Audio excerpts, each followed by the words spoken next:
Halo, salam, selamat sore. Kita lanjutkan firman Tuhan tadi. Kita masuk ke season yang ketiga. Kita akan baca Matius 2 ayat 13 hingga 15. Penyingkiran ke Mesir. Saya akan baca bukunya. Setelah orang-orang Matius itu berangkat, nampaklah malaikat Tuhan kepada Yusuf dalam mimpi dan berkata, "Bangunlah, ambillah anak itu serta ibunya. Larilah ke Mesir dan tinggallah di sana sampai aku berfirman kepadamu. Karena Herodes akan mencari anak itu untuk membunuh dia." Maka Yusuf pun bangun, diambillah anak itu serta ibunya malam itu juga, lalu menyingkirlah ke Mesir dan tinggal di sana hingga Herodes mati. Hal itu terjadi supaya kedaplah yang difirman Tuhan oleh Nabi, "Dari Mesir kupanggil anakku." Perhatikan saudara baik-baik firman Tuhan. Kemarin kita bahas tentang orang Majus. Nah, orang Majus itu harusnya kembali ke Herodes, tapi oleh malaikat Tuhan dalam mimpinya, malam itu juga dia harus pulang melewati jalan yang lain. Dan malaikat yang sama juga berkata kepada Yusuf dalam mimpi juga, "Bangunlah, ambillah anak itu serta ibunya, larilah ke Mesir, tinggal di sana." Kenapa? Karena Herodes akan mencari anak itu untuk membunuh dia. Dan di situ ditulis malam itu juga menyingkirlah. Jadi setelah bintang di langit, setelah ada tanda bintang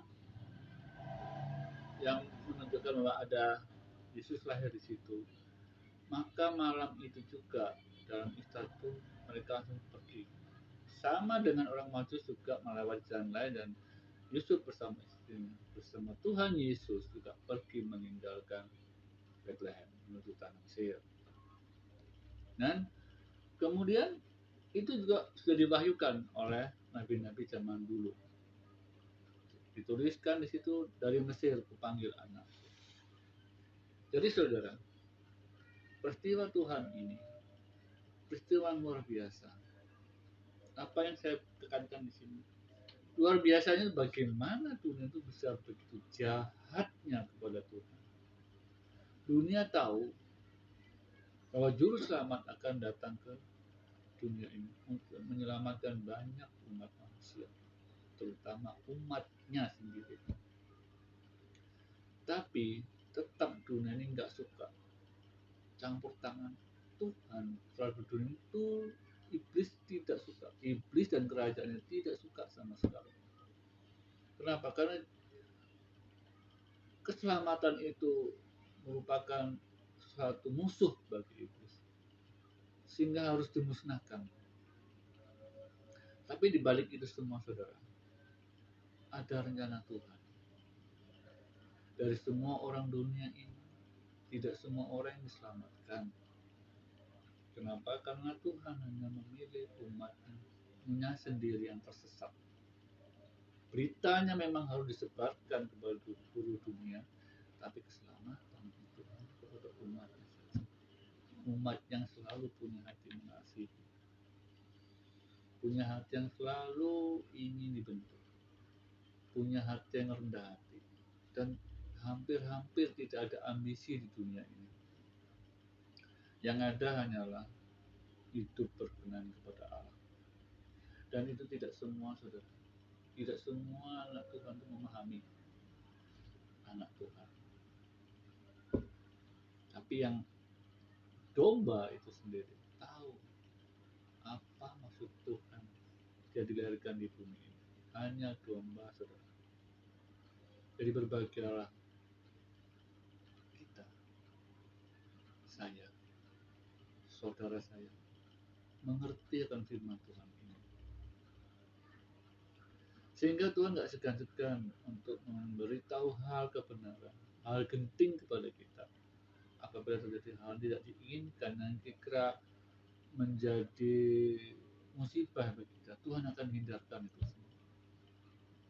Contoh di Alkitab ini, bagaimana Tuhan menghindarkan bencana kepada orang Majus, supaya orang Majus tidak disalahkan, ya kan?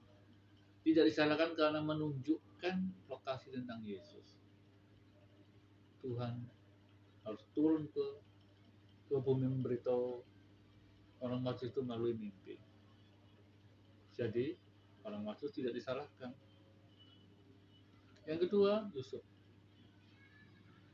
Malaikat melalui mimpi juga, melalui media mimpi, memberitahu tentang Yusuf, rencana-rencana Allah. Kenapa harus lewat mimpi, saudara? Kenapa? Karena lewat mimpi itu media kita ada dimensi yang terbuka. Tuhan bisa hadir di situ. Karena roh kita yang melihatnya, roh kita yang menatapnya. Kalau fisik kita sendiri berhadapan dengan malaikat, kita mati. Tidak kuat dengan panasnya, tidak kuat dengan sinar malaikat itu sendiri.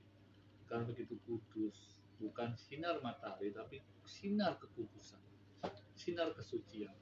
Semakin orang itu suci, semakin bersinar. Jadi coba sudah pikir. Jadi kalau orang itu tidak dekat dengan Tuhan dan tidak bisa merasakan pesan-pesan Tuhan, pesan Tuhan tertinggi kepada umat manusia untuk personal pribadi lewat mimpi. Dan biasanya orang yang diberi pesan oleh Tuhan tidak mengumbar semua apa yang Tuhan rahasia Tuhan kepada orang lain. Karena rahasia Tuhan itu pribadi sekali. Dan Tuhan inginkan ketika ada perintah dari Tuhan, melakukan firman Tuhan, melakukan apa yang diperintahkan itu.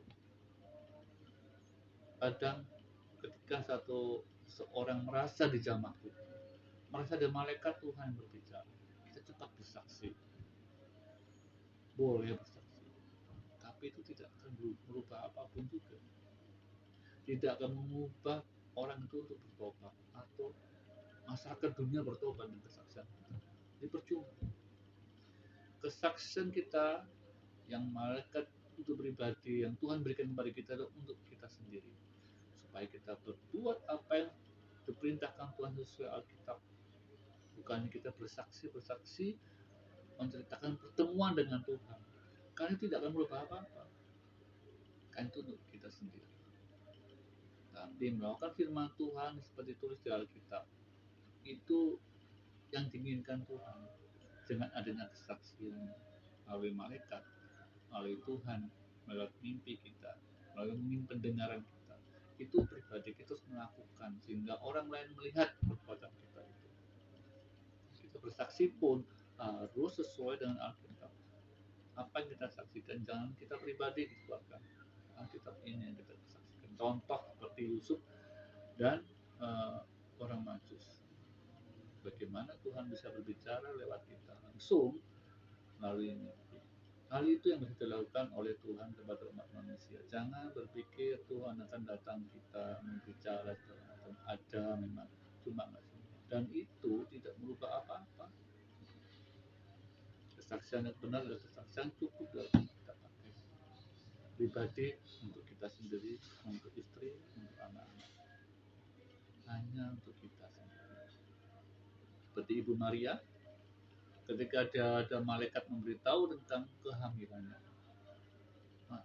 Maria hanya menyimpannya perkara dalam hati. Dia tidak cerita orang tua, tidak cerita, bahkan ke Yusuf pun dia nggak cerita, diam-diam semua.